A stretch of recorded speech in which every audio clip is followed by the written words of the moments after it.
ఈరోజు ఒక పెద్ద మనిషి మాట్లాడుతాడు, ఏదో మాట్లాడుతున్నాడు, పిచ్చి పిచ్చిగా వాగుతున్నాడు.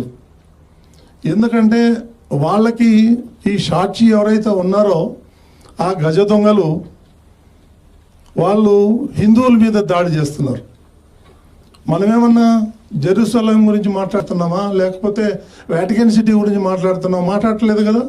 వాళ్ళు ఎందుకు హిందూ దేవాలయం మీద, తిరుపతి మీద ఎందుకు టార్గెట్ చేస్తారు? జగన్మోహన్ రెడ్డి కానీ, భారతి రెడ్డి కానీ, కరుణాకర్ రెడ్డి కానీ వీళ్ళందరూ ఎవరు? నేను సూటిగా ప్రశ్నిస్తున్నా. వాళ్ళందరూ క్రిస్టియన్స్.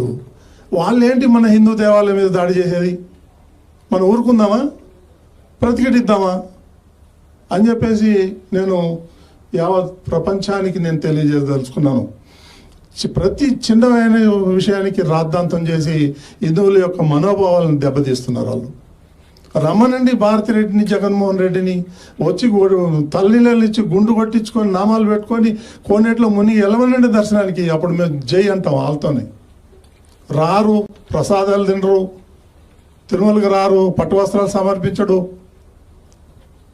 ఇవన్నీ పెట్టుకొని వాళ్ళు మేము నిస్వార్థంగా మా మంచినీళ్ళు మేము తాగుతూ, మా టీ మేము తాగుతూ మేమందరం పనిచేస్తూ ఉంటే ఇప్పటి వరకు కూడా మా కమిటీ నుంచి ₹1 ఈ 9 నెలల్లో టీటీడీకి భారం వేయలేదు. ఇది ఆన్ రికార్డ్.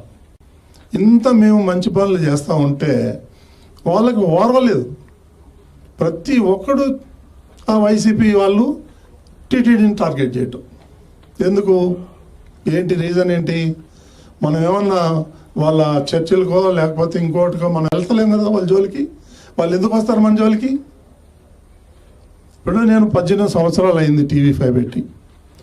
18 సంవత్సరాల్లో టీటీడీకి వ్యతిరేకంగా ఒక స్క్రోలింగ్ కానీ ఒక వార్త కానీ వేయలా. ఎందుకు? వెంకటేశ్వర స్వామి కలియుగ ప్రత్యక్ష దైవం, ఆయన మా దేవుడు, మేము ఆరాధన చేసుకుంటాం. ఏదో చిన్న చిన్న పరిపాలనలో లోపాలు జరుగుతుంది, మేము సరి చేసుకుంటాం. అంత మాత్రాన మా దేవుడిని మేము ఇచ్చి రోడ్డు మీద పడాలనుకునే ఉద్దేశం మాకు లేదు, మేము చెయ్యం. అదేవిధంగా వేరే వాళ్ళు కూడా చేయాలని చెప్పి కోరుకుంటున్నాం. మేము తప్పు చేస్తే ఎత్తి చూపించండి, తప్పు చేస్తే చెప్పండి, చొక్కా పట్టుకొని అడగండి, మేము సమాధానం చెప్తాం. ఇప్పటి వరకు ఒక్క చిన్న పొరపాటు కూడా చేయలేం మేము. అది నేను గర్వంగా చెప్పుకుంటాను. పిచ్చి పిచ్చి మాటలు మాట్లాడుతున్నారు, వింటున్నాం కదా అని చెప్పేసి మా మీద దాడి చేస్తారు. నా మీద దాడి